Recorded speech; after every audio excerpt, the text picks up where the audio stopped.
आप सभी। मैं राम नरेश ओझा आपका एजुकेशनल हब में स्वागत करता हूं एक नए वीडियो के साथ में, जो कि आपके पटवारी और राजस्थान पुलिस के लिए विशेष तौर पर बनाए जा रहे हैं। तो दोस्तों, आज का जो हमारा टॉपिक है वो है प्रकाश, यानी कि लाइट। तो आज इसके बारे में जानेंगे। तो सबसे पहले हमने एक यहाँ पे प्रश्न लिखा है, प्रकाश क्या है? प्रकाश एक ऊर्जा है। प्रकाश क्या है? ऊर्जा। तो सबसे पहली बात, प्रकाश क्या चीज है? ऊर्जा। अब इस प्रकाश का सबसे बड़ा स्रोत, या कहाँ से हमें प्रकाश सबसे ज्यादा मिलता है, तो हम कह सकते हैं सबसे बड़ा स्रोत जो है वो है सूर्य। अब एक और प्रश्न पूछा जाता है, तो ये क्या है? सबसे बड़ा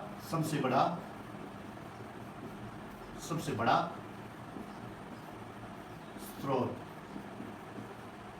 ध्यान से देखो। इसके बाद में हम बात करते हैं कि इस पे कौन सी अभिक्रियाएं होती है जिसकी वजह से हमें सूर्य पर सबसे ज्यादा प्रकाश मिलता है।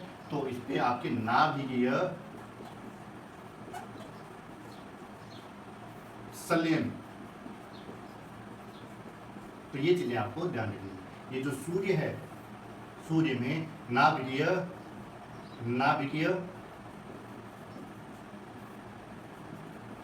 संलयन अभिक्रियाएं होती है, जिससे कि बहुत ही बड़ी मात्रा में हमें प्रकाश की प्राप्ति होती है। और ये सूर्य का जो प्रकाश है ये चारों दिशाओं में फैल जाता है। सभी दिशाओं में हम कह सकते हैं कि सभी दिशाओं में ये फैल जाता है। तो इस सूर्य के प्रकाश की गति क्या रहेगी? तो दोस्तों, इसकी गति की बात करते हैं तो आप ये ध्यान से देखना। गति की बात करते हैं 3 × 10⁸ मीटर सेकंड। 3 × 10⁸ metre second. आप इसको ऐसे समझ सकते हो, इसमें 2, 4, 6 और ये 8 मीटर प्रति सेकंड। और अगर आप किलोमीटर में जानना चाहो तो इनमें से ये 3 जीरो आप हटा सकते हो। फिर देख लीजिए कितना किलोमीटर, 3 लाख किलोमीटर प्रति सेकंड में ये वेग रहता है। लेकिन यह वेग कब रहता है दोस्तों? ये ध्यान से देखना। ये होता है वेग निर्वात में। किसमें? निर्वात में। देखिए दोस्तों, प्रकाश जो है उसका सबसे अधिक वेग निर्वात में होता है, तो ये सबसे ज्यादा वेग है। इसके बाद में इससे कम वेग किसमें रहता है? इससे कम वेग रहता है गैस में। किसमें? गैस में। सबसे ज्यादा वेग प्रकाश कहाँ रहता है? निर्वात में। उससे कम गैस में, उससे कम तरल में, और उससे कम ठोस में। अब आप बोलोगे ठोस में कैसे संचरण करता है? क्या बताइए? ग्लास यानी कांच के अंदर संचरण नहीं होता प्रकाश का? बिल्कुल होता है। तो ठोस के अंदर प्रकाश का वेग सबसे कम रहता है। तो प्रश्न यहाँ से बिल्कुल बनता है कि निर्वात में प्रकाश का वेग कितना होता है? 3 × 10⁸ मीटर सेकंड। और वैसे आपको किलोमीटर में बात करनी होती है तो आपको पता है 3 लाख किलोमीटर की बात होती है। लेकिन यह वेग कहाँ होता है? निर्वात में। तो ये भी प्रश्न बनता है कि सबसे ज्यादा वेग प्रकाश का कहाँ पे रहता है? तो ये पूछा जाता है, तो इसका जवाब रहेगा निर्वात में। और ये प्रश्न आता है कि सबसे कम प्रकाश का वेग किस में रहता है? तो आप ये भी बता सकते हो सबसे कम प्रकाश का वेग ठोस में रहता है दोस्तों। तो ये चीज आपको भूलनी नहीं है। इस चीज को आप एक बार के लिए नोट डाउन कर लीजिए, फिर दूसरी चीज आप दूसरे पॉइंट पर बढ़ेंगे।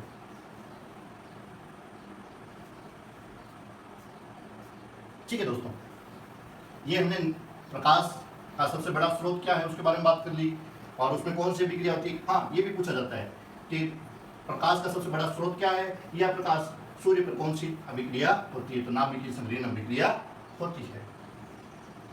अब देखिए कि जो प्रकाश होता है, श्वेत प्रकाश जिसकी बात करते हैं हम, श्वेत प्रकाश दोस्तों, ये जो श्वेत प्रकाश होता है ये 7 रंगों से, कितने रंगों से?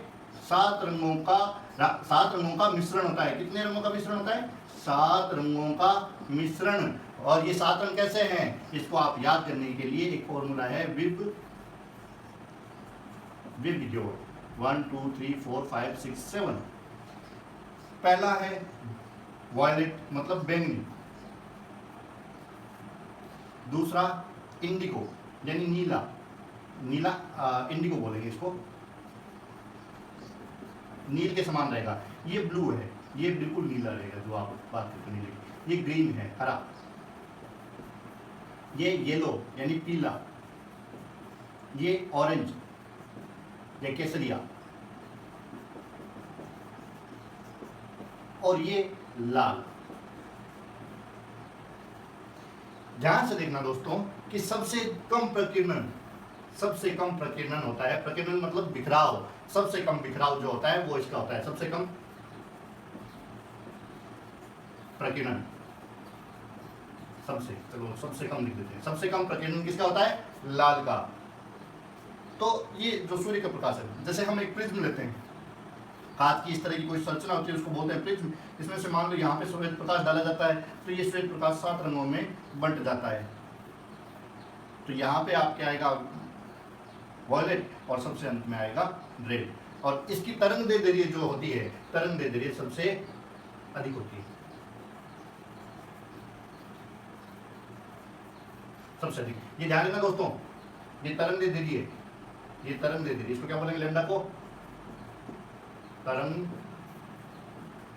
दैर्ध्य, तरंग दैर्ध्य इसकी सबसे अधिक होती है, ये ध्यान रखना। इसीलिए कई बार परीक्षा में प्रश्न पूछ लिया जाता है कि खतरे के जो चिन्ह होते हैं वो लाल रंग के क्यों बनाए जाते हैं? क्योंकि इसका प्रकीर्णन क्या होता है? सबसे कम प्रकीर्णन होता है, लाल रंग का सबसे कम प्रकीर्णन होता है, जबकि इसकी तरंग दैर्ध्य क्या होती है? सबसे ज्यादा, यानी ये प्रकाश सबसे दूर तक जाता है। अब तरंग दैर्ध्य वैसे होती क्या है? तो हम बात करते हैं कि प्रकाश की प्रकृति तरंग भी मानी गई है।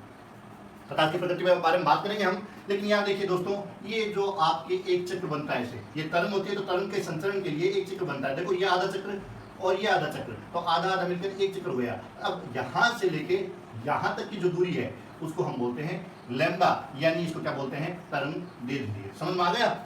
ये जो तरंग का संचरण होता है, आधा ऊपर की तरफ आधा नीचे की तरफ, इसको ऊपर प्लस मान लेते हैं, इसको माइनस मान लेते हैं, तो आधा प्लस की तरफ आधा माइनस की तरफ, और ये एक चक्र बनने में जितनी दूरी तय की जाती है उसको बोलते हैं तरंग दैर्ध्य।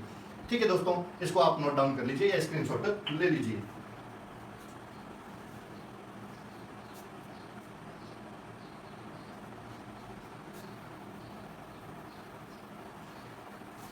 श्वेत प्रकाश 7 रंगों का मिश्रण होता है। तरंग दैर्ध्य लाल रंग की सबसे ज्यादा होती है, लाल रंग का प्रकीर्णन सबसे कम होता है, इस वजह से लाल रंग फैलता नहीं है। ठीक है दोस्तों, प्रकाश की तरंग दैर्ध्य, तो तरंग दैर्ध्य प्रकाश की लैम्डा होती है। ठीक है, तरंग दैर्ध्य कैसी होती है प्रकाश की? ये लैम्डा होती है। तरंग दैर्ध्य की हमने बात की है। तो दोस्तों पहले इसकी बात कर लेते हैं प्रकाश की प्रकृति के बारे में, उसके बाद में हम तरंग दैर्ध्य के बारे में जानेंगे। प्रकाश की प्रकृति, डी ब्रोगली, सबसे पहले हाइजेंस नाम का वैज्ञानिक था, हाइजेंस। इसने कहा था कि प्रकाश की प्रकृति कैसी होती है? प्रकाश की प्रकृति तरंग के समान होती है। प्रकाश की प्रकृति कैसी होती है? तरंग के समान। लेकिन डी ब्रोगली, इसको हम ऐसे लिखते हैं, डी ब्रोगली ने कहा कि इसकी प्रकृति होती है द्वैत। प्रकाश की प्रकृति कैसे बताई डी ब्रोगली ने? द्वैत। दोस्तों देखिए, द्वैत क्या होती है? द्वैत का मतलब प्रकाश कभी तरंग की भांति व्यवहार करता है और कभी कणिका की भांति। अब ये कणिका की भांति किसने कहा था? कणिका की भांति व्यवहार करता है, ये कहा था न्यूटन ने। किसने कहा था? न्यूटन ने। न्यूटन ने बताया था कि प्रकाश की प्रकृति कैसी होती है? कणिका के समान। लेकिन हाइजेंस ने बताया था कि ये तरंग के समान होती है। लेकिन हमने कभी देखा, कभी तो ये तरंग के समान व्यवहार करता है, कभी कणिका के समान व्यवहार करता है। इसलिए डी ब्रोगली ने कह दिया कि, और सत्यापित कर दिया कि इसकी प्रकृति द्वैत होती है। यह अपनी इच्छा अनुसार, अपनी व्यवस्था के आधार पर अपने अपने गुणों में परिवर्तन ला सकती है।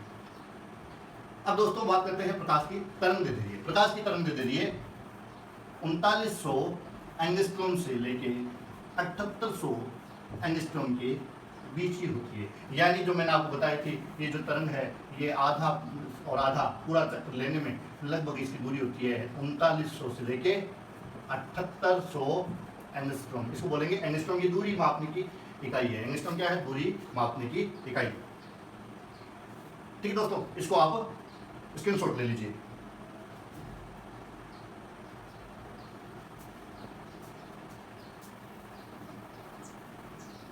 हाँ दोस्तों, जो प्रकाश की कणिका प्रकृति थी, कणिका प्रकृति या कण के भांति जो व्यवहार था, कण की भांति,